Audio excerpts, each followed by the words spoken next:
Madaldal ka?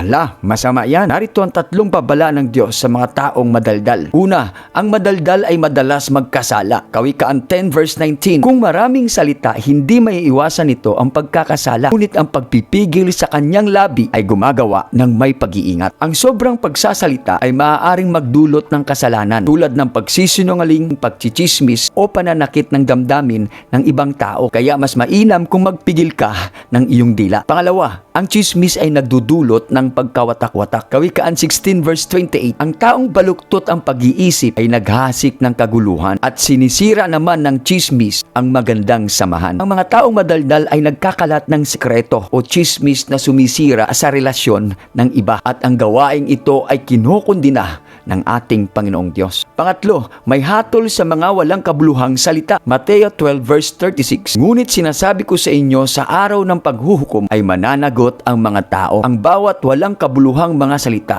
na kanilang binigkas. Babala ni Jesus na ang bawat salita, kasama na dito ang pagdadaldal at pagsasalita ng walang saysay o masama, ay hahatulan ng ating Panginoong Diyos. Mga kaibigan, maging mapanuri sa pagsasalita. Gamitin mo ang iyong dila sa pagpapala at hindi sa paninira. Dahil ang karunungan ay hindi lamang sa pagsasalita, kundi sa pagtahimik at pakikinig sa tamang panahon. If you agree, type amen. Follow and share. God bless.